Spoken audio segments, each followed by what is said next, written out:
तो हमने वो क्या था ना, स्टैटिक फ्रिक्शन किया था। क्या होता है स्टैटिक फ्रिक्शन, बताओ, व्हाट इज द डेफिनेशन?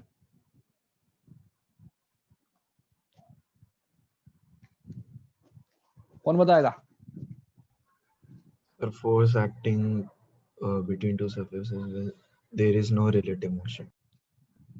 हाँ ठीक है ना, लेकिन उनकी मोमेंट के वो टेंडेंसी है लेकिन हो नहीं रहा है। जैसे कि ये अगर एक सरफेस है, सरफेस के ऊपर एक ब्लॉक रखा हुआ है, मास m, ठीक है, तो अभी इसके ऊपर कितना फ्रिक्शन लग रहा है? 0, क्योंकि इसकी कहीं जाने की टेंडेंसी नहीं है। लेकिन अगर मैं यहाँ पे इसके ऊपर फोर्स लगा दूंगा F, तो इसके ऊपर यहाँ पे लगेगा फ्रिक्शन। और अगर इसकी स्लिपिंग नहीं हो रही है तो उस पॉइंट तक जो भी फ्रिक्शन फोर्स लग रहा है उसको बोलते हैं स्टैटिक फ्रिक्शन। और स्टैटिक फ्रिक्शन की क्या प्रॉपर्टीज है? पहला है सेल्फ एडजस्टिंग, तुमको जितना चाहिए उतना ही मिलता है। और लिमिटिंग वैल्यू है। क्या मतलब होता है लिमिटिंग वैल्यू का? मतलब कि एक मैक्सिमम वैल्यू इसकी एग्जिस्ट करती है, ठीक है। और क्या होती है वो value? Mu into N. If our external force is greater than the maximum static force, then our block will move. Okay, तो चलो एक क्वेश्चन करो। हाँ सर ये संडे के टेस्ट में फ्रिक्शन भी आएगा? नहीं, ठीक है, ये जो संडे का टेस्ट है इसके अंदर अपना ये वाला एनएलएम वाला पूरा, ठीक है।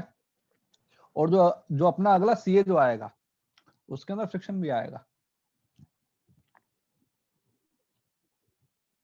तो सपोज एक क्वेश्चन तुमको देता हूं, एक सरफेस, इसके ऊपर एक रखा हुआ है मास का वेट है 5 kg, ठीक है। इसके ऊपर मैंने फोर्स लगा रखा है, ऐसे किसी एंगल पे लगा रखा है। फोर्स सपोज मैंने लगा रखा है 20 न्यूटन। सपोज ये एंगल मैंने बोला हुआ 37 डिग्री, ठीक है। और तुमको सरफेस का कोफिशिएंट दिया हुआ है 0.4। बताओ क्या होगा, स्लिपिंग होगी या नहीं होगी?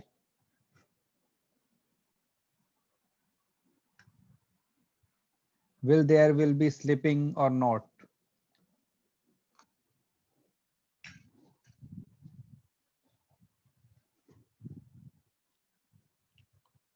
बताओ बताओ। नहीं होगी सर। तो हम क्या करते हैं, सबसे पहले इसका एफबीडी बनाते हैं, और अगर मान लो कहीं पे अपना रिजल्टेंट फोर्स आ गया तो हम कह देंगे स्लिपिंग हो रही है। तो सबसे पहले एफबीडी बनाने के लिए फाइंड आउट करो what is the line of motion. Line of motion बहुत इंपॉर्टेंट है।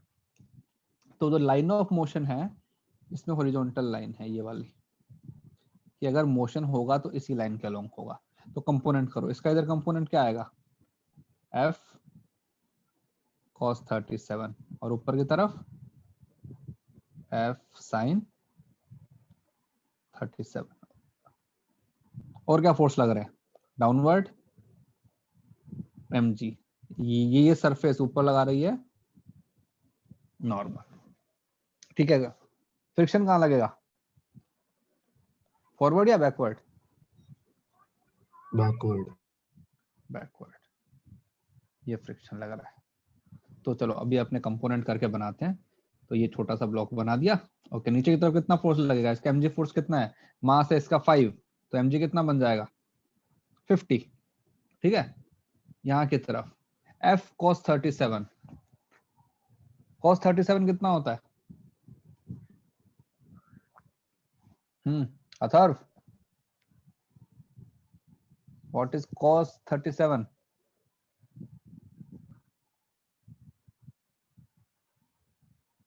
अरे बताओ, सब लोग अब चुपचाप क्यों बैठ गए? सर 4/5। 4/5, ठीक है। तो 4/5 इंटू अपना 20 कितना हो जाएगा? 20 इंटू 4/5 तो कितना आएगा 16 न्यूटन, राइट। ओके, और ऊपर की तरफ कितना आएगा, मतलब F sin 37 कितना होता है 3/5, तो ऊपर कितना बन जाएगा 12, सर 12 राइट। न्यूटन। ओके, और ऊपर की तरफ एक और फोर्स लग रहा है नॉर्मल, और यहाँ पे लगेगा फ्रिक्शन। देखो हमको नहीं पता फ्रिक्शन की वैल्यू कितनी लगेगी, मैक्सिमम लगेगी या फिर कितनी लगेगी, क्यों, वो तो उस पर डिपेंड करता है हमारा ड्राइविंग फोर्स कितना है। तो पहले हम ये तो बोल सकते हैं कि acceleration of the block in the vertical direction is 0, because जो ब्लॉक है ऊपर नहीं जा रहा है। तो पहली इक्वेशन क्या बन जाएगी, n + 12 should be equal to 50। तो यहां से n की वैल्यू कितनी बन जाएगी, 50 माइनस दिस कितना हो गया 38 न्यूटन।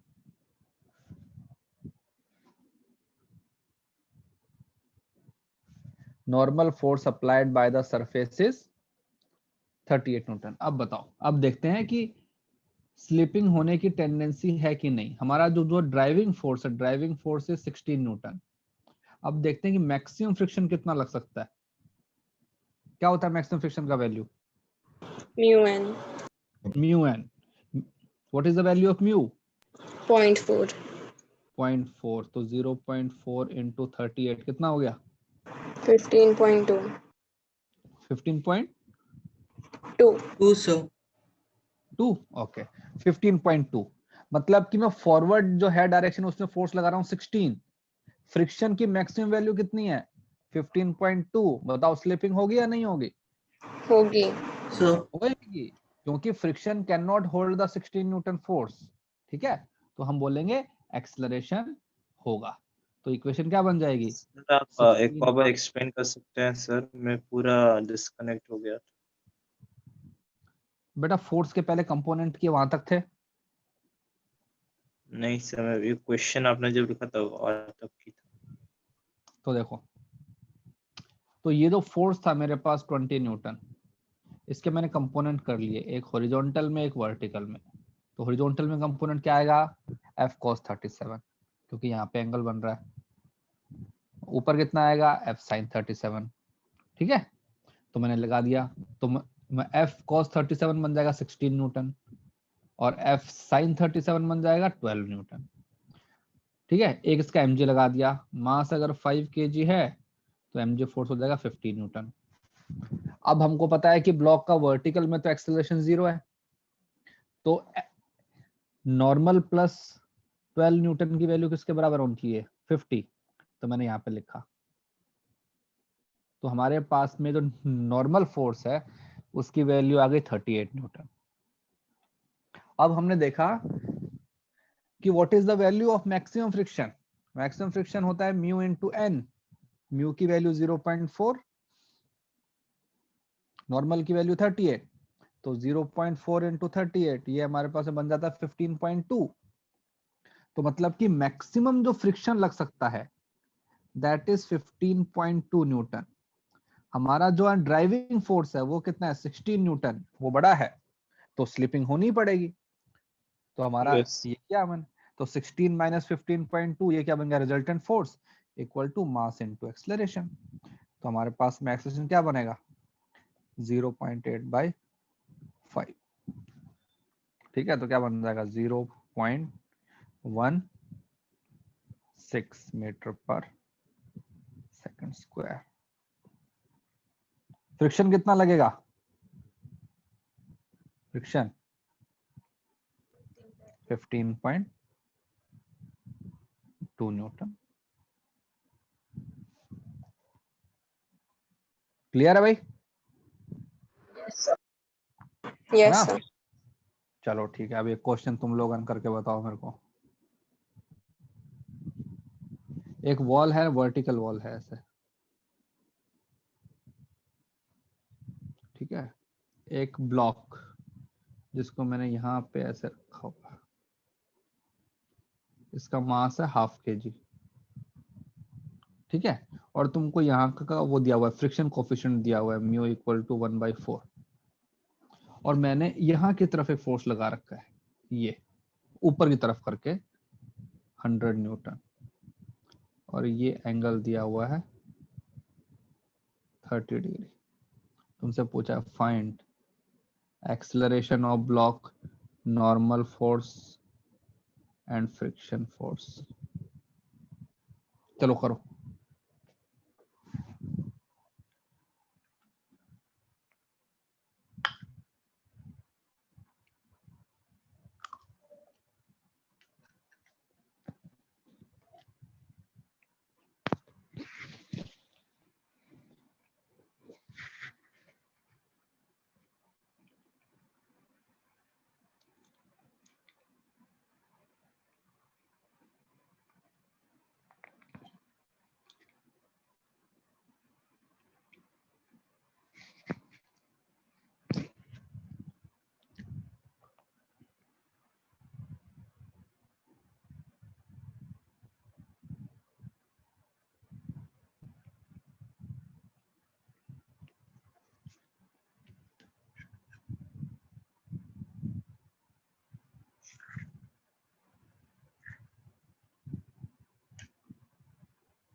कर रहे हो भाई?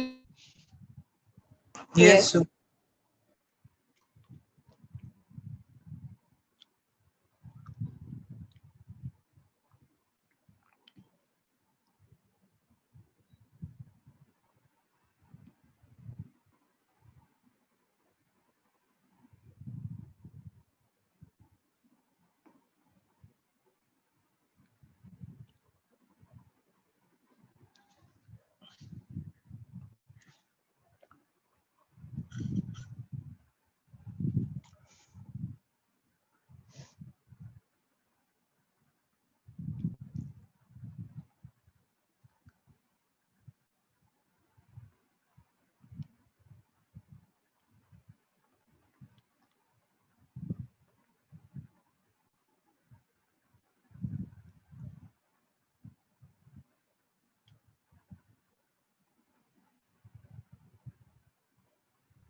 सर डेसिमल में आएगा तो चलेगा ना?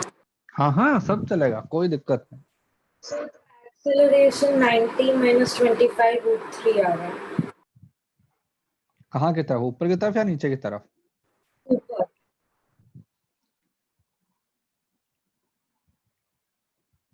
ओके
हाँ भाई देखो, सबसे पहले तो जो फोर्सेस है उनके कंपोनेंट कर लेते हैं।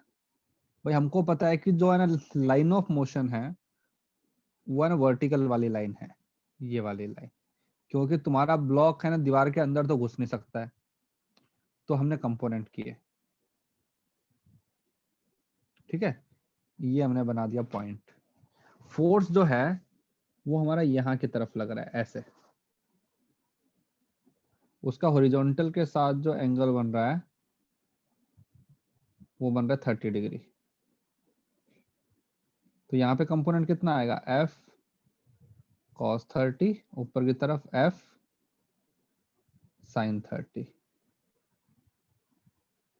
ठीक है, और हमको F की वैल्यू दी हुई है 100 न्यूटन, तो यहाँ की तरफ क्या बन जाएगा 100 इंटू दिस, तो दिस विल बिकम 50√3 और ऊपर की तरफ बन जाएगा 50।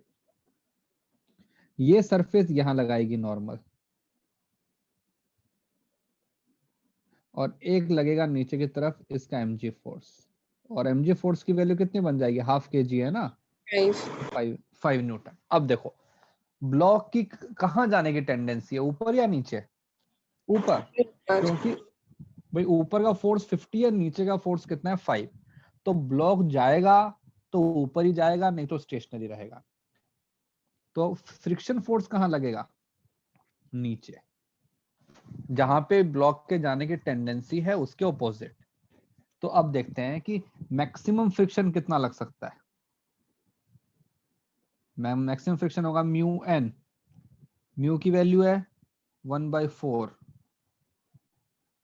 अब देखो ये जो 50√3 है इसको इसके अपने इक्वल होना पड़ेगा नॉर्मल के, क्योंकि इस लाइन के अलोंग एक्सेलरेशन 0 है, तो नॉर्मल की वैल्यू हो जाएगी 50√3। तो इसकी वैल्यू अप्रोक्सीमेटली कितनी आती है, बताओ। हाँ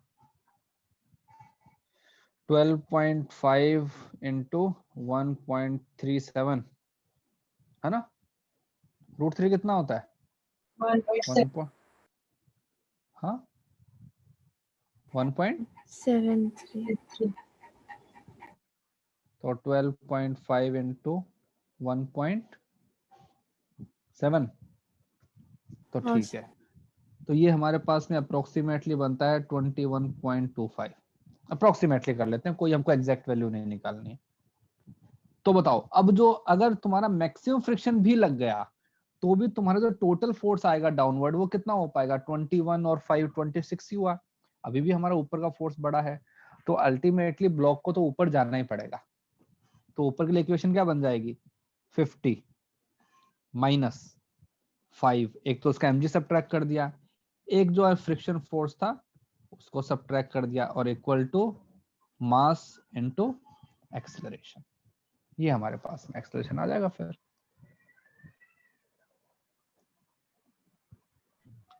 सर इसमें फ्रिक्शन सब्ट्रैक्ट क्यों हुआ सर? अरे भाई फ्रिक्शन कहाँ लगेगा, साइड ही लग रहा है ना, हाँ फ्रिक्शन तो ऊपर की साइड ही लग रहा है ना। क्यों ऊपर क्यों लग रहा है, नीचे लग रहा है फ्रिक्शन, तो भाई उसकी स्लिपिंग की टेंडेंसी कहाँ की तरफ है। Okay sir got it. भाई देखो ना 50 न्यूटन ऊपर लग रहा है, तो स्लिपिंग की जो टेंडेंसी है ऊपर की तरफ है, तो फ्रिक्शन नीचे लगेगा। हाँ सर। ठीक है, सर हाँ सर रूट में वैल्यू छोड़ दिया तो चलेगा, छोड़ दिया चलेगा, सब चलेगा। ओके ठीक है, ओके चलो अब मुझे क्वेश्चन बताओ, ये अच्छा क्वेश्चन है, मिनिमम मैक्सिमा का क्वेश्चन है। सर ठीक है, हाँ सर वो ऊपर वाले केस में मतलब फ्रिक्शन का वैल्यू एफएस मैक्स क्यों लिया, मतलब ऐसा। नहीं मैंने तो सिर्फ कैलकुलेट किया कि मैक्सिमम जो है वो कितना हो सकता है, भाई मैक्सिमम कितना हो सकता है 21.5, ये 21.25, तो मैं कह रहा हूँ कि मैक्सिमम लग जाएगा तो भी वो ऊपर जाएगा, क्योंकि ऊपर की वैल्यू कितनी है 50। ठीक है ना भाई, मैक्सिमम फ्रिक्शन हम सिर्फ इसलिए कैलकुलेट करते हैं so that we can check कि स्लिपिंग होएगी या नहीं होएगी। जैसे तुम बताओ, एक सिंपल सा क्वेश्चन देता हूँ, ये ब्लॉक है, इसका मास 5 kg, म्यू की वैल्यू 0.3, तुमने फोर्स लगा दिया ये वाला 10 न्यूटन का, बताओ स्लिपिंग होएगी या नहीं होएगी? कितना फ्रिक्शन लग रहा है इस पॉइंट ऑफ टाइम पे अपने ब्लॉक पे? 15. हाँ,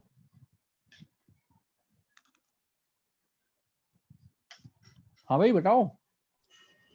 सरफेस मैक्स 15 होगा। तो कितना स्लिप नहीं करेगा, फ्रिक्शन ज्यादा है। इस पॉइंट ऑफ टाइम पे फ्रिक्शन कितना लगेगा, मुझे बस इतना बताओ। 15। कहाँ की तरफ? तो लेफ्ट। पीछे की तरफ। ओके, अगर 15 न्यूटन और लेफ्ट में लगेगा और कहते हैं राइट में कितना लग रहा है? 10। 10। तो मतलब हमारा ब्लॉक कहाँ जाएगा? सर फ्रिक्शन एक्चुअली 10 ही होना चाहिए क्योंकि वो मैक्सिमम नहीं रहेगा. हाँ सॉरी। ठीक है ना? अगर भाई तुम 15 लगा दोगे, तुम उसको कहते हैं राइट हैंड साइड में खींच रहे हो, लेकिन तुम्हारा ब्लॉक कहाँ जा रहा है? लेफ्ट हैंड साइड में जा रहा है अपने आप ही। तो हम बोलेंगे कि देखो यहाँ पे mg लग रहा है 50, ऊपर क्या लगेगा? नॉर्मल, उसकी वैल्यू भी कितनी आएगी? 50। तो मैं स्टैटिक फ्रिक्शन मैक्सिमम कैलकुलेट करता हूं बस 50। ये क्यों है? जस्ट टू चेक कि स्लिपिंग होएगी या नहीं होएगी। अब मैं सोचूंगा कि यहाँ पे कितना फोर्स लगा हुआ है? 10। यहाँ पे कितना लग सकता है बताओ? 15 लग सकता है, लेकिन क्या तुमको 15 की रिक्वायरमेंट है यहाँ पे? नहीं भाई, तुमने जब 10 न्यूटन का फोर्स लगाया है तो फ्रिक्शन भी अपना 10 न्यूटन लगेगा, उसका काम हो जाएगा। तो बोलूंगा कि friction will be equal to 10 newton and no slipping. क्योंकि स्टैटिक फ्रिक्शन जो होता है, मैंने ऊपर ही लिखाया था, सेल्फ एडजस्टिंग, जितना जरूरत है उतना ही मिलेगा, फालतू नहीं मिलेगा। सर अगर इसमें क्या? फ्रिक्शन से ज्यादा फोर्स लगा दिया होता तो फ्रिक्शन मैक्स फ्रिक्शन को ही माइनस करते ना। यस, अब सपोज मान लो इसी के अंदर अगर इसकी वैल्यू होती 20 सर न्यूटन, क्वेश्चन में पूछेंगे कि फ्रिक्शन क्या है, तो हमें 15 नहीं लिखना, 10 लिखना है। और क्या भाई, ये तो मैक्सिमम फ्रिक्शन है। तुमको किसने बोला कि हमेशा इतना लगेगा? अगर सपोज मैंने कोई फोर्स ही नहीं लगाया ब्लॉक पे, तो क्या ब्लॉक पे फ्रिक्शन में लगेगा? नहीं। फ्रिक्शन कब लगता है? जब ब्लॉक की मूवमेंट की टेंडेंसी होती है। तो अब बताओ, अभी कितना लगेगा इसके ऊपर? 15. 15। हाँ भाई, अब तुम कहोगे कि हमने कितना फोर्स लगाया? 20। ठीक है, मैक्सिमम फ्रिक्शन है कितना लग सकता है? 15। 50। तो मतलब कि यहाँ पे स्लिपिंग हो रही है, राइट? क्योंकि भाई वो तो 15 तक ही होल्ड कर सकता है ना, हमने तो 20 लगा दिया। तो यहाँ पे कितना लग जाएगा? 15। तो हम क्या लिखेंगे? 20 माइनस 15, 5 इंटू ए। तो एक्सेलरेशन कितना बन जाएगा? 1 मीटर पर सेकंड स्क्वायर। तो अब बोलूंगा फ्रिक्शन कितना लग रहा है? 15 एंड स्लिपिंग हो रहा है।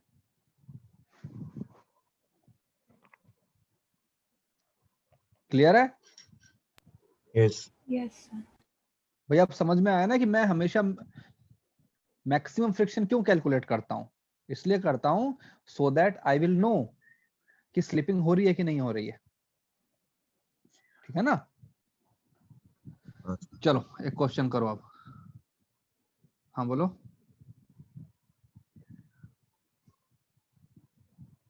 ये एक सरफेस, यहाँ पे एक ब्लॉक रखा हुआ है, हॉरिजॉन्टल सरफेस पे रखा हुआ है M block.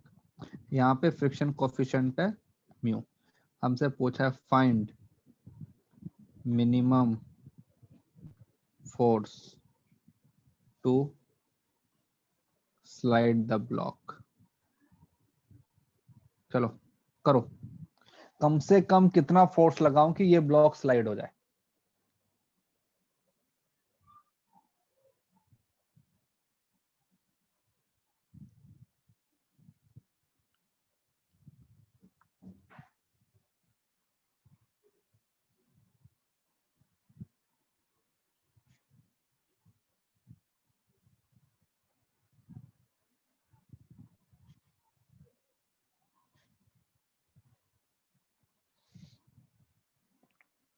Sir mu and जी से ज्यादा.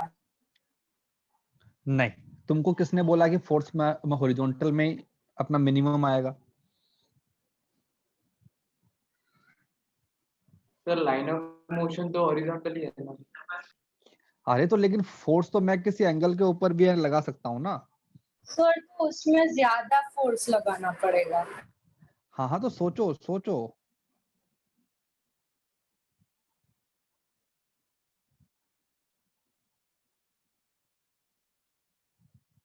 नहीं लगाना पड़ेगा तुम।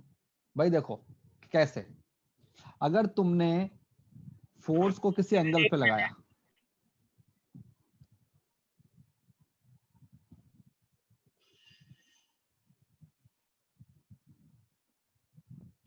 अगर फोर्स तुमने यहां लगाया, किसी एंगल पे लगाया, तो इस फोर्स का एक ऊपर भी कंपोनेंट आएगा ना, F sine theta, F cos theta. यहाँ पे क्या लगेगा, mg। ऊपर क्या लगेगा, नॉर्मल। और यहाँ क्या लगेगा, फ्रिक्शन। तो अगर तुम्हारे फोर्स का कंपोनेंट वर्टिकल डायरेक्शन में आ गया, then the value of normal force will be less. और अगर नॉर्मल फोर्स की वैल्यू कम हो गई तो फ्रिक्शन भी कम हो जाएगा, तो तुम्हारे फोर्स की रिक्वायरमेंट भी कम हो जाएगी। तो कैसे ट्राई करो। सर वो थीटा 45 डिग्री होगा क्या? नहीं, क्यों होगा 45 डिग्री, किसने बोला? अरे हमको अभी डिफरेंशिएशन पढ़ा हुआ है ना हमने, तो उसको अप्लाई करो। हम मिनिमम मैक्सिमम कैसे निकालते हैं।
सर वो एंगल tan इनवर्स न्यू रहेगा क्या?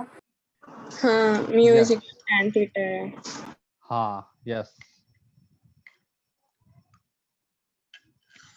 तो देखो हमने ऐसा कर दिया, भाई हमको नहीं पता थीटा की वैल्यू कितनी आएगी, हो सकता है 0 आ जाए। अगर थीटा की वैल्यू अपने 0 आ गई तो मतलब हॉरिजॉन्टली फोर्स लगा रहे हैं। ठीक है, तो देखो we know that in the vertical direction forces has to be equal. ठीक है, तो F sine theta plus N, this should be equal to mg। तो यहाँ से इसका वैल्यू क्या बन जाएगा, नॉर्मल का value mg minus F sine theta. Normal की वैल्यू mg से कम हो गई है, ठीक है। अब अगर मुझे स्लाइड करवाना है तो एफ कॉस थीटा की जो वैल्यू है वो हमारे फ्रिक्शन के बराबर कर दूं अपने लिमिटिंग केस में, तो मैं लिख दूंगा कि mu N should be equal to F cos theta. अगर ऐसा हो गया तो इसका मतलब क्या हुआ, जस्ट अबाउट टू स्लाइड।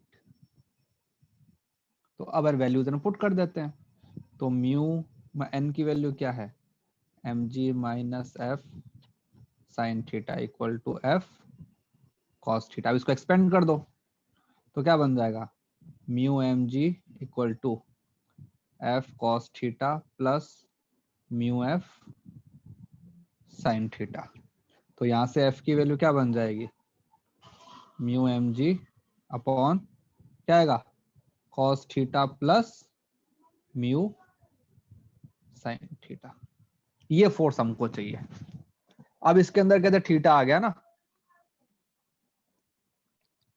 अब क्या करोगे, अगर किसी भी फंक्शन का मिनिमम मैक्सिमम निकालना होता है तो कैसे करते हैं, डिफरेंशिएट कर देते हैं। डिफरेंशिएट करके जीरो। अब देखो मुझे इसको पूरे को डिफरेंशिएट करने की जरूरत ही नहीं है, क्योंकि जो चीजें ये ऊपर हैं, ऊपर वाली चीजें कैसी है, कांस्टेंट, म्यू भी कांस्टेंट, एम भी कांस्टेंट, जी भी कांस्टेंट। अगर मैं इस वाले फंक्शन का cos theta plus mu sine theta इस फंक्शन का मैक्सिमा निकाल लूं सपोज, और मैक्सिमा कहां पे आ जाएगा, डिनोमिनेटर में आ जाएगा, तो तुम्हारा कंप्लीट फंक्शन क्या बन जाएगा, मिनिमम। तो इस फंक्शन का मिनिमम वो निकालना है मैक्सिमा, तो कैसे निकालते हैं, इसको डिफरेंशिएट किया, cos थीटा का minus sine theta, sine theta का cos theta equal to zero, मतलब कि जो म्यू है, म्यू की वैल्यू क्या बन जाएगी, tan थीटा। मतलब when theta is tan inverse mu, तुम्हारे पास जो फोर्स की जो वैल्यू आएगी दैट विल बी मिनिमम। ठीक है ना, हाँ भाई, यस सर। ओके। अब मुझे तो भाई हमारे फॉर्मूले के अंदर क्या है, आपके cos थीटा और sin थीटा है, तो अगर मुझे कहता है tan थीटा की वैल्यू पता है तो मैंने कहता है ट्रायंगल बना लिया, ये वाला, ये लो, सपोज ये एंगल थीटा है, क्या दिया हुआ, tan theta equal to mu, मतलब कि this is mu, this is 1, तो इसकी वैल्यू क्या बन जाएगी, 1 प्लस म्यू स्क्वायर।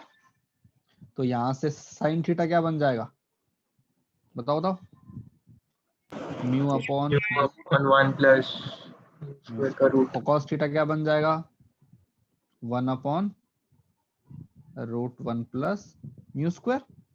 अब साइन थीटा cos थीटा की वैल्यूज यहाँ पे डाल दो, दोनों, ये जो दोनों वैल्यूज है ना, इनको यहाँ पुट कर दो, तो तुम्हारे पास जो मिनिमम फोर्स आएगा वो बन जाएगा mu M G upon root 1 plus mu square. This is the minimum force required to slide the block.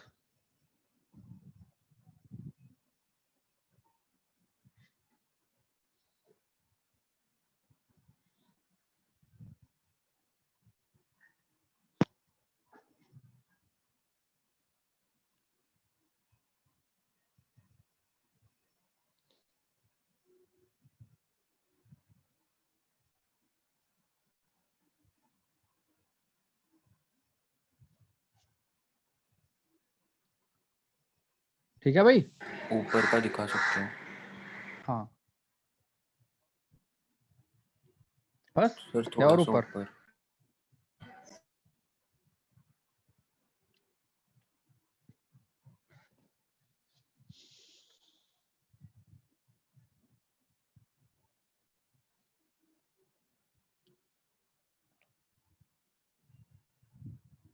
Done sir.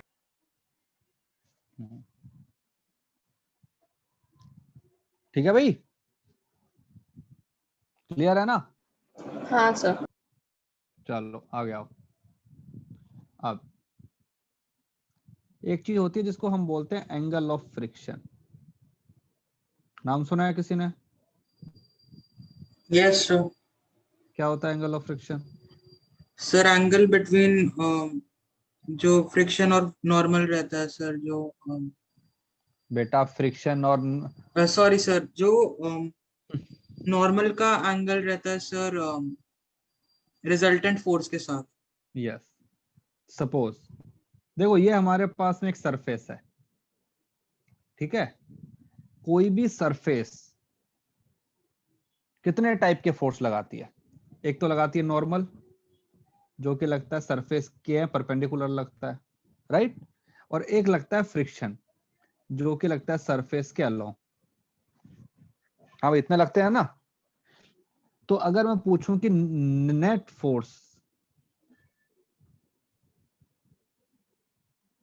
Force applied by surface, तो क्या होगा बताओ? सरफेस ने दो फोर्स लगाया, उन दोनों के बीच में एंगल कितना है? 90 डिग्री। तो क्या बन जाएगा रिजल्टेंट? फ्रिक्शन का square plus square plus N square. Normal का स्क्वायर, है ना। ओके, और इन दोनों का जो भी है रिजल्टेंट होगा वो यहाँ कहीं आएगा बीच में, राइट। ये है ना, ये एफ नेट। तो ये जो एंगल होता है इसको बोलते हैं angle of friction. This is angle of friction. वैसे कोई इसका ना यूज नहीं है, मतलब there is no application of this things, ठीक है। हमको क्या करना है, एंगल ऑफ फ्रिक्शन कितना भी हो, हमको तो फ्रिक्शन पता है, नॉर्मल पता है, ठीक है। लेकिन ठीक है, कभी कोई बुला भटका तुमसे पूछ ले कि क्या होता है, तो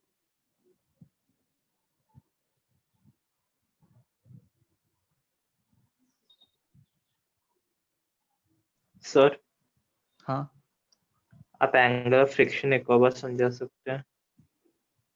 मुझे एक बात बताओ, इसको फोटो को देख के तुमको क्या पता लग रहा है एंगल ऑफ फ्रिक्शन क्या है?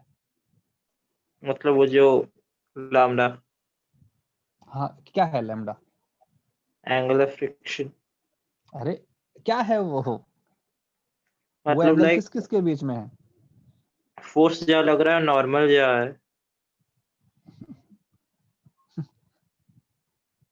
आई ये होप क्या है, ये क्या है, एक्चुअली ये क्या? समय बीच में डिस्कनेक्ट हो गया था, मुझे पता नहीं आप ये क्या बोल रहे हैं। अच्छा, मैं कह रहा हूं कि कोई भी सरफेस जो होती है वो ओवर कितने फोर्स लगाती है?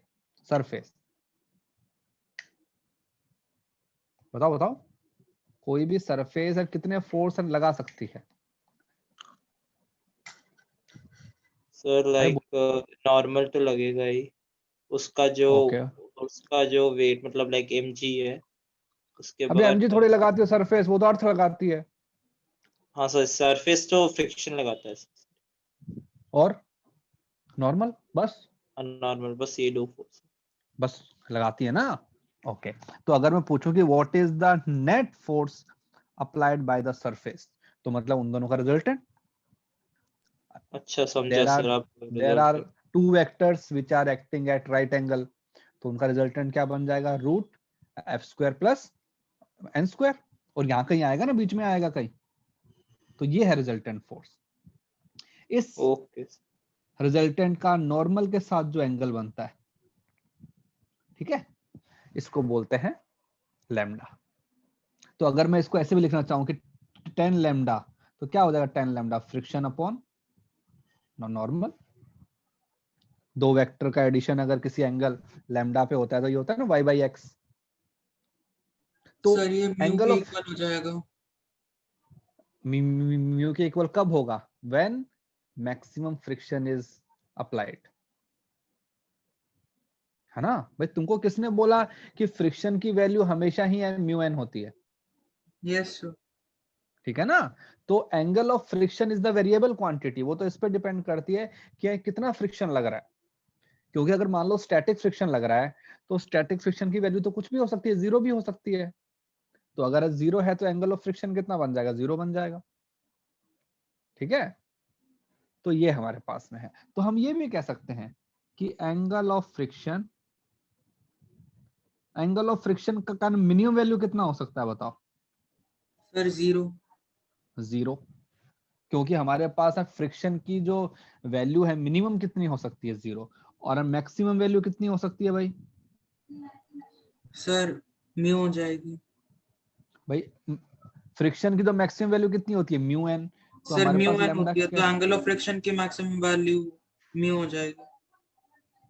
tan इनवर्स म्यू, अबे हाँ, angle tan inverse mu sir.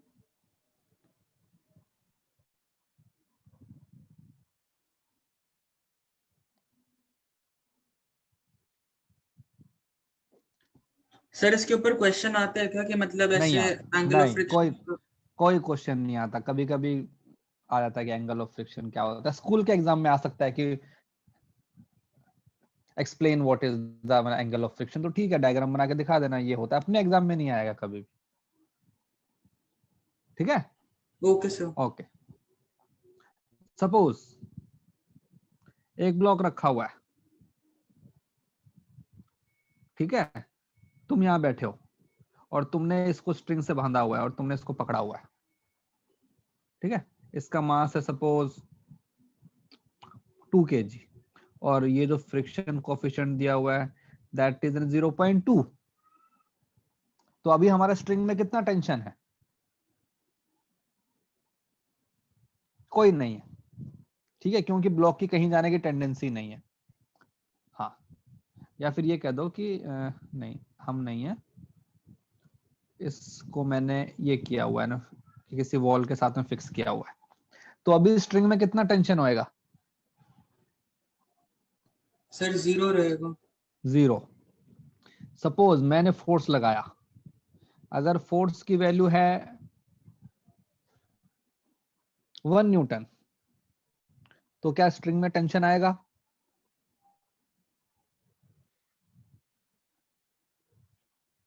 सोचो। नहीं। अब देखो इस टाइप के क्वेश्चन को कैसे सोचते हैं, जैसे ये मेरे पास में ब्लॉक है एक, ठीक है, अगर मैं इसको खींच रहा हूं तो इसको अपोज करने वाला कौन है भाई? इसके आगे जाने की टेंडेंसी है ना, तो इसको अपोज कौन करेगा?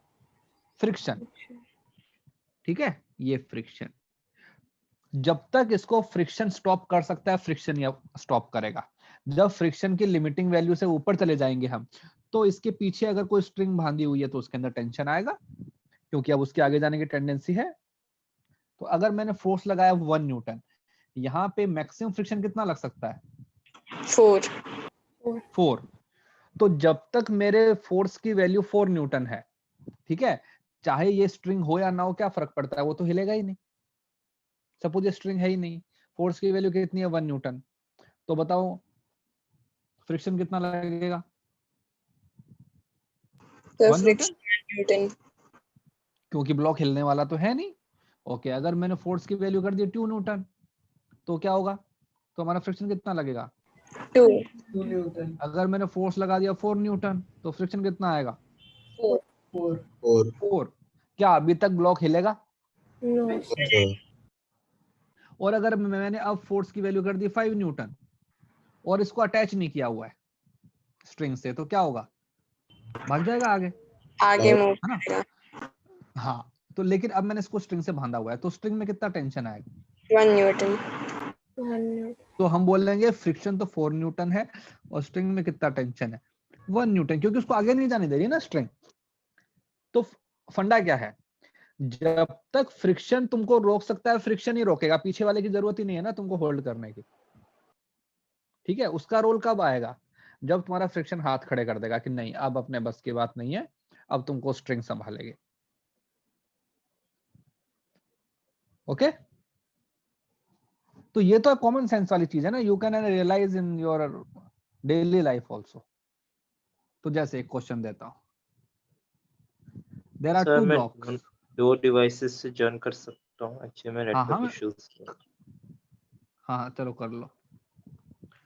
तो सपोज एक ब्लॉक यहाँ पे है, इसका मास है 4 kg, यहाँ पे तुम्हारा फ्रिक्शन कोफिशिएंट है 0.2। एक ब्लॉक यहाँ रखा हुआ है, इसका ब्लॉक है, इसका मास है 2 kg, यहाँ जो फ्रिक्शन कोफिशिएंट है वो तुमको दिया हुआ है 0.3,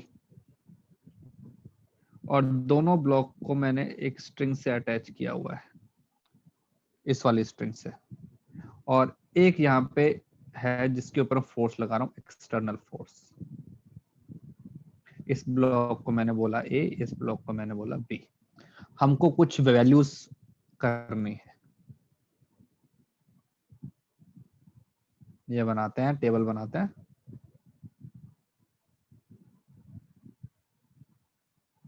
यहाँ पे F जो कि मैं बाहर से लगा रहा हूँ, फिर FA मतलब कि friction force on block A, फिर FB friction force on block B, फिर T स्ट्रिंग में कितना टेंशन है, और फिर एक्सेलरेशन ऑफ द सिस्टम। मतलब कि देखो एक्सेलरेशन तो इक्वली होंगे ना दोनों के, क्योंकि स्ट्रिंग से बांधे हुए हैं दोनों, है ना। दो ब्लॉक को अगर सिंगल स्ट्रिंग से बांध देता हूं तो एक्सेलरेशन तो सेम ही आएगा ना दोनों का। ऐसा तो हो नहीं सकता कि एक भाग जाएगा और एक वहां पे बैठा रहेगा।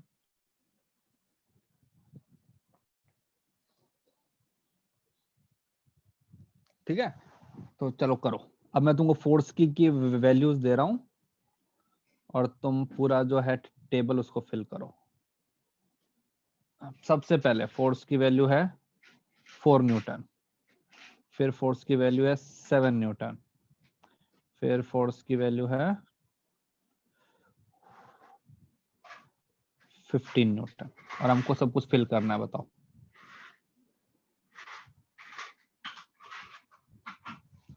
चलो करो।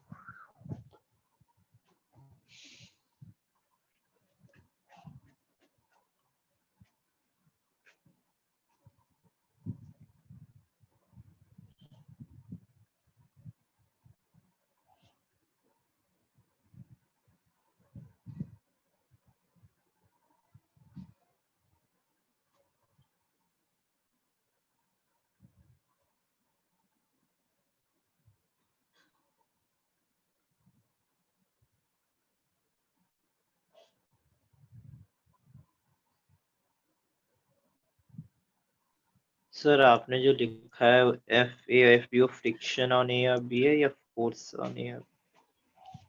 Friction, FA, small f is always friction. ठीक है, Okay. Capital F is for external force and other thing.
So हो गया।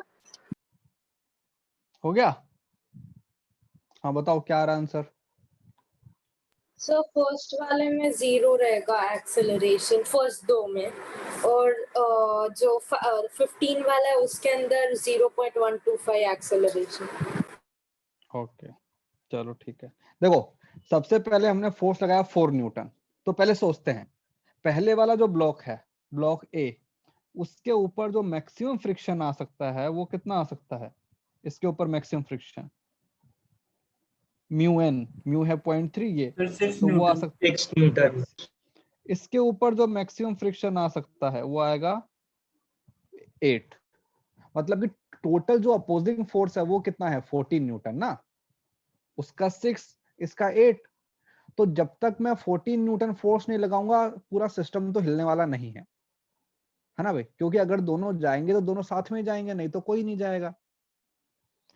तो जब तक 14 न्यूटन फोर्स नहीं लगाओगे सब कुछ 0 0। ठीक है, पहले मैंने लगाया 4 न्यूटन, तो पहले वाले ब्लॉक के ऊपर 4 न्यूटन फोर्स लगाया मैंने। इसके ऊपर फ्रिक्शन फोर्स लग सकता है 6 न्यूटन। ठीक है, अब बताओ जब तक कि इसके ऊपर 6 न्यूटन नहीं लगेगा पीछे वाली स्ट्रिंग में कोई टेंशन आएगा? नो नहीं। सर। देखो जैसे हमने यहाँ पे किया था, क्यों? 6 न्यूटन तक तो फ्रिक्शन ही संभाल लेगा सब कुछ, ठीक है ना? तो जब 6 न्यूटन तक सब कुछ फ्रिक्शन को ही संभालना है तो हमने कितना लगाया है? 4 न्यूटन। तो फ्रिक्शन ऑन ए कितना आएगा? 4। स्ट्रिंग के अंदर कितना टेंशन आया? 0। अगर स्ट्रिंग के अंदर टेंशन ही नहीं आया तो पीछे वाले ब्लॉक को खींचने वाला फोर्स कितना है? 0। तो उसके ऊपर भी फ्रिक्शन कितना आएगा? 0। और हमारा एक्सेलरेशन भी 0। फाइन, ठीक है। यस हाँ सर। भाई, इतना क्लियर, सबको क्लियर? सर फ्रिक्शन ऑफ ए एक बार बता दो सर।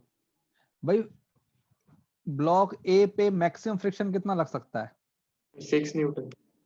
मतलब कि जब तक कि 6 न्यूटन नहीं लगाओगे वो आगे नहीं जाने वाला है, राइट? हाँ तो हमने कितना लगाया है? सर हमने 4 लगाए। तो क्या वो आगे जाएगा? नहीं, नहीं। तो उसका अपोजिंग फोर्स कितना हो गया? फ्रिक्शन फोर्स का 4 हो गया। 4 हो गया, तो मैंने 4 लिखा हुआ है। हमने ठीक है, ओके, चलो आगे आते हैं। फिर मैंने फ्रिक्शन फोर्स जो अपना एक्सटर्नल फोर्स है 7 लगाया, मैंने इसके ऊपर 7 लगाया। ठीक है, पहले वाला ब्लॉक का जो फ्रिक्शन है वो मैक्सिमम कितना लग सकता था? 6, है ना? हाँ भाई, हेलो। Yes sir. तो पहले वाले पे लग सकता था 6, हमने लगाया 7, मतलब पहले वाले का फ्रिक्शन तो मैक्सिमम हो गया। तो ठीक है, हमने लगा दिया 6। अब देखो, अब ये जो स्ट्रिंग है इसके अंदर देखते हैं कितना टेंशन आया। तो 6 न्यूटन तो यहाँ पे मेरा कंज्यूम हो गया इसके फ्रिक्शन में ही। तो आगे के लिए कितना बचा? 1। क्या 1 न्यूटन के फोर्स से पीछे वाला ब्लॉक स्लाइड हो सकता है? No sir. नहीं। उसको स्लाइड कराने के लिए कितना फोर्स चाहिए मुझे? 8 न्यूटन। 8 न्यूटन। तो जो मेरा 1 न्यूटन बचा वो मेरा स्ट्रिंग के अंदर टेंशन आ गया, उतना ही मेरा पीछे वाले ब्लॉक के ऊपर फ्रिक्शन लग गया, और एक्सेलरेशन 0। भाई इसके ऊपर कितना फोर्स लगेगा यहाँ पे? T1। लेकिन ये मैं हिलेगा थोड़ी 1 के अंदर, इसने यहाँ पे लगा दिया 1। अब बात करते हैं 15 की। जब मैंने 15 न्यूटन लगाया तो अब मुझे पता है कि पूरा सिस्टम क्या करेगा? एक्सेलरेट करेगा, है ना भाई? क्योंकि इसका पोजीशन कितना है? 6, इसका कितना है? 8। तो टोटल जो अपोजिंग फोर्स है वो कितना है? 14। और हमने कितना लगाया है? 15। तो अब मैं एफबीडी बनाता हूं। तो मैंने लगाया यहाँ पे कितना लगा? 15। इसमें यहाँ पे क्या लग रहा है? एक तो स्ट्रिंग का टेंशन लग रहा है और एक इसका फ्रिक्शन लग रहा है। फ्रिक्शन कितना लगेगा? 6। मास कितना है? 2। तो इक्वेशन क्या बनेगी? Force equal to mass into acceleration. तो 15 minus 6 minus T equal to 2 into A. फिर अगर पीछे वाले ब्लॉक का एफबीडी बनाता हूं, उसके ऊपर फॉरवर्ड लग रहा है टेंशन, बैकवर्ड क्या लग रहा है? फ्रिक्शन। फ्रिक्शन कितना लगेगा? 8। तो इक्वेशन क्या बनेगी? T minus 8 equal to 4 into A. अब यहां से एक्सेलरेशन निकाल, क्या आएगा भाई? जब स्लिपिंग हो रही है तो मैक्सिमम फ्रिक्शन, तो यहाँ पे 6, यहाँ पे 8, तो क्या आएगा? बताओ बताओ। 0.125। एक्सेलरेशन 1/6 आएगा। 1/6 तो 1/6 आ जाए। हाँ 1/6 ही सर तो इससे आएगा। टेंशन की वैल्यू 26/3 आएगी। तो एक्सेलरेशन आ गया 1/6, तो यहाँ से टेंशन का वैल्यू 26/3 सर। 36/3। सर 26/3 अच्छा सर। 26/3। तो ये हमारे पास में वैल्यूज आ गई। फ्रिक्शन के अंदर क्या होता है, इस टाइप के क्वेश्चन और ज्यादा आते हैं जिसके अंदर तुमको सोचना पड़ता है। It's not like straight forward question कि ये सामने दिया हुआ है बताओ क्या होगा। नहीं नहीं, ऐसा नहीं होता है। यू हैव टू थिंक कि स्लाइडिंग होगी नहीं होगी, स्लाइडिंग होगी तो कब होगी और क्यों होगी। क्लियर है? Yes sir. चलो आगे आते हैं। अब हम आते हैं वेज पे।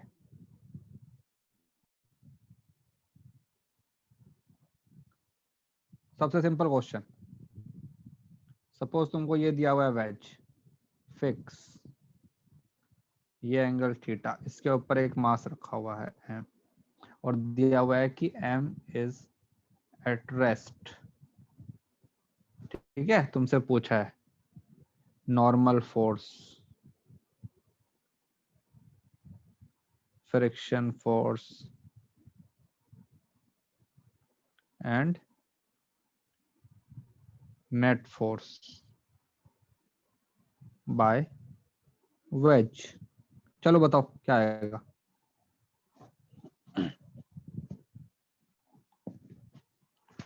वेज ने ब्लॉक पे कितना नॉर्मल लगाया, कितना फ्रिक्शन लगाया, कितना नेट फोर्स लगाया।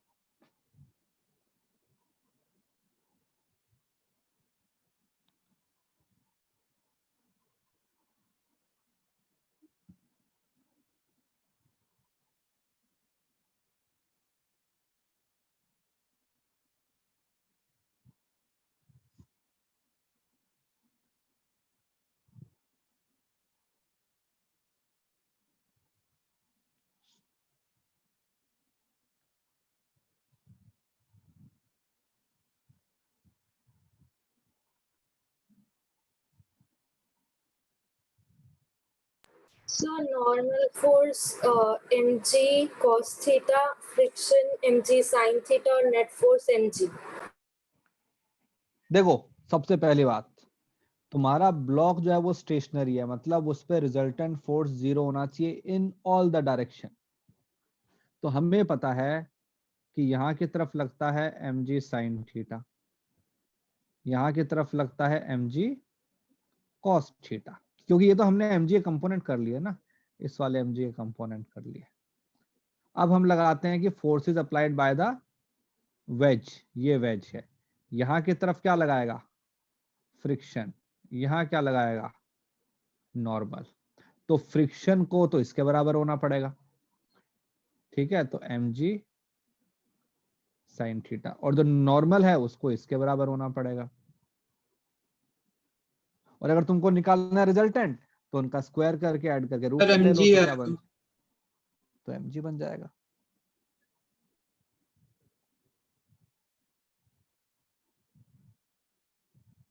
ठीक है, हाँ भाई। Yes sir. Yes sir. हाँ तो इजी है, तो अभी थोड़ा सा इसको करते हैं।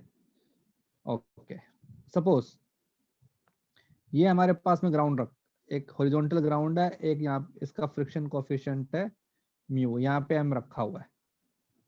क्या ये ब्लॉक स्टेशनरी रहेगा? Yes sir. इसके ऊपर फ्रिक्शन फोर्स की वैल्यू कितनी है? सर अभी 0 है।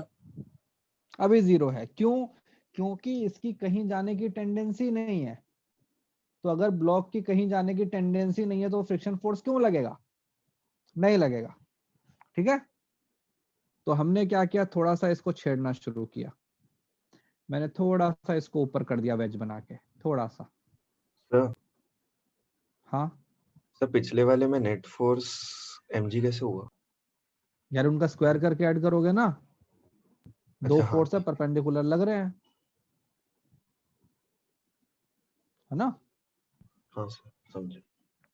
ओके, तो पहले मैंने उसको ऐसे किया, तो अब क्या है, उसकी स्लिपिंग की टेंडेंसी है, क्योंकि देखो ना यहाँ की तरफ एक फोर्स लग रहा है mg sin थीटा, जो कि इसको स्लाइड करवाने का ट्राई करेगा।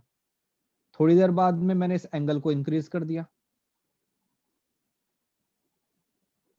थीटा। तो बताओ कौन से केस के अंदर स्लिपिंग की टेंडेंसी ज्यादा है? Last case. है ना, क्योंकि साइन थीटा की वैल्यू थीटा इंक्रीज होने के साथ साथ में इंक्रीज होती है। ठीक है, तो जितना ऊपर लेके जाओगे उसकी स्लिपिंग की टेंडेंसी उतनी ज्यादा है। ठीक है ना? तो बताओ, देखो इनिशियली तो कितना है, तुम्हारा स्लिप ही नहीं कर रहा है। अगर मैंने एंगल को थोड़ा सा इंक्रीज कर दिया तो स्लिप नहीं होगा। ऐसे इंक्रीज करते करते करते कभी ना कभी तो स्लिप होगा ही ना वो। सर। हाँ यस सर। भाई, अगर मैं इसको इंक्लाइंड प्लेन को ऊपर करता जाऊं धीरे धीरे, सपोज यहां से ऊपर लेके जा रहा हूं, ऐसे है रोटेट कर रहा हूं, तो कभी ना कभी तो ब्लॉक को स्लिप होना पड़ेगा ही ना। हाँ सर। तो जहां स्लिप होना स्टार्ट होगा उसको बोलते हैं angle of repose repose. Sir. Repose.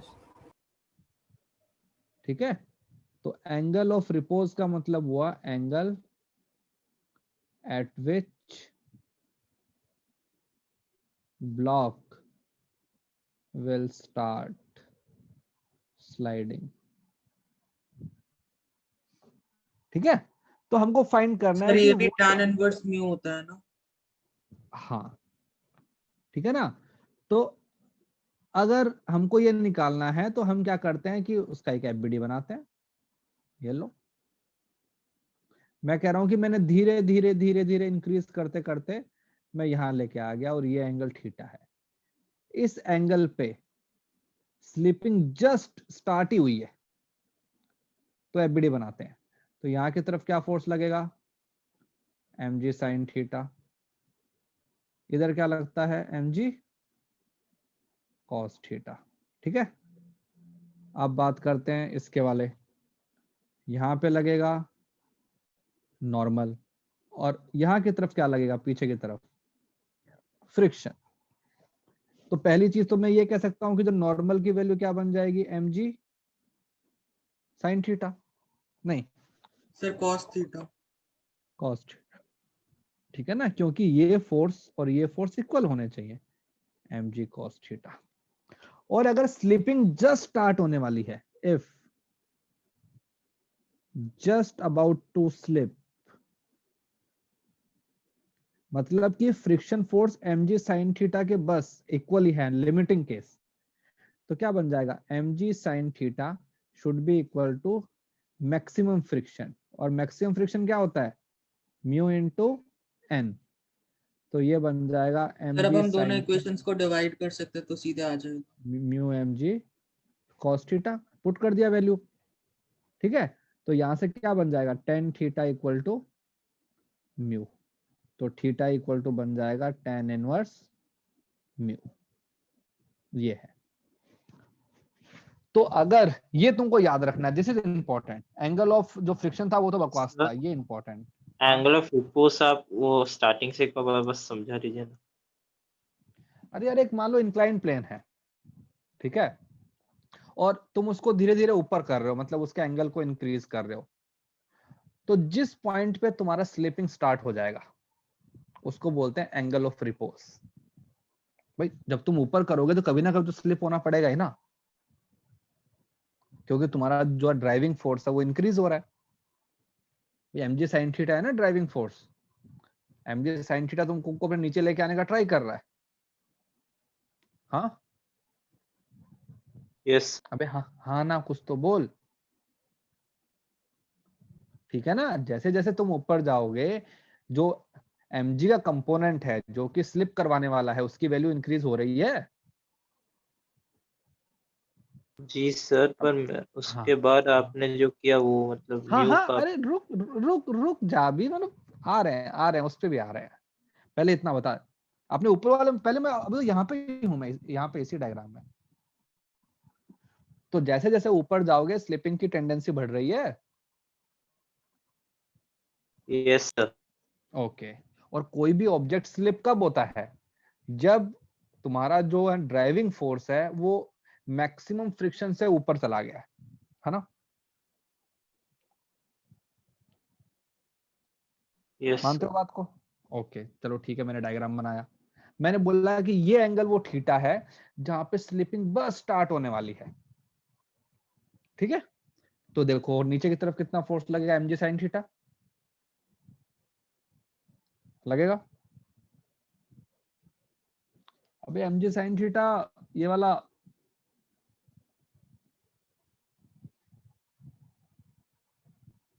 कहाँ गया? अबे है क्या? सर वो हाँ आपका आवाज आ रही है, हाँ समझा सर। है ना? ओके, ये हमारे पास में mg cos theta. mg cos theta किसके बराबर रहेगा? नॉर्मल, क्योंकि तुम्हारा ब्लॉक है ना उड़ के तो जा नहीं रहा है कहीं। तो पहली इक्वेशन तो ये आ गई कि नॉर्मल की वैल्यू mg cos थीटा। अब अगर स्लाइड होना है तो mg sin थीटा को फ्रिक्शन के अपने बराबर होना पड़ेगा ना, और अगर बोलो तो थोड़ा सा बड़ा होना पड़ेगा। तो हमने अपना लिमिटिंग केस ले लिया इक्वल टू वाला। तो मैंने लिखा कि mg sin theta should be equal to maximum friction, और मैक्सिमम फ्रिक्शन क्या होता है? म्यू इनटू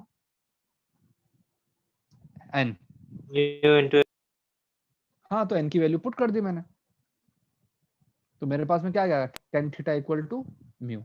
मतलब कि ये वो मेरा मिनिमम एंगल है, ये वो है ना मिनिमम एंगल है eight which sleeping will start. अगर मैं इससे ऊपर कर दूंगा तो फिर तो होनी है स्लीपिंग। ठीक है ना? Understood sir. ठीक है, तो ये वो मिनिमम, तो ये तुमको याद रखना है रिजल्ट, क्योंकि इसके बेसिस पर हम स्ट्रेट फॉरवर्ड कर सकते हैं कि हाँ भाई अगर तुम्हारा जो एंगल है, तुमने देखा ओके एंगल इतना है, इसका tan थीटा निकालते हैं, अब देखते हैं कौन बड़ा है। अगर कहते tan थीटा बड़ा है तो स्लिपिंग हो जाएगी, और अगर तुम्हारा म्यू बड़ा है तो स्लिपिंग नहीं होगी। ओके ठीक है, तो अभी एक काम करो, try questions from SCV and booklet.